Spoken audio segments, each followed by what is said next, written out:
G'day everyone, welcome back to Ireland. Got a nice sunny day today. We've just finished having another hurricane, so I'm going to take another chance here while we've got a bit of blue sky, and I'm going to do a review on the Elstar Apple. I've done a review on the Elstar before, but as you can see it's grown quite a lot since that last video, and I'm convinced now that it's on the wrong rootstock. I bought this thinking that it was going to be a very dwarf tree, and it's grown this much in 3 years, so I think that this tree might be on a somewhat vigorous rootstock. But anyway, I'll get to the review. Now, the reason why I wanted to do the review is because I actually really like this apple. It has got its problems. It's prone to diseases. It gets scab and rust and mildew. It's not particularly resistant to anything. But in saying that, I've had a good year from it, and my apples, if you can see here, I'll get out of the sun, the apples are looking pretty good. So, you know, unless you spray them, they kind of always have a bit of a scab deformation on them. But this year it's been a nice dry year, and the apples have been really good. So look, this did have a few apples on it. Like I said, we had a storm and it's blown most of the apples off now. And I'm actually going to be removing this tree because it's growing too big in its space, which is a bit of a shame. But the apples are good.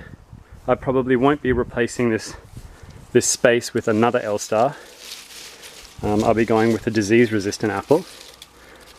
And I think you can see that that's the back side of it. So there's a few more scab discolorations there. So let's get on with it. Okay. As you can see, that's a fine looking apple. Nice size. The parentage of this apple is very good. It's Ingrid Marie and Golden Delicious. And it's called the Elstar Apple because it comes from a place called Elst in the Netherlands. Okay, so I think I'll take a bite out of this nice shiny red side that's been in the sun.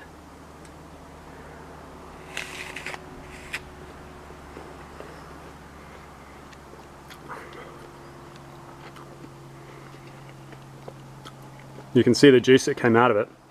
This is an apple that's extremely good for juicing. You'll quite often see on organic apple juice that Elstar was the variety that was used.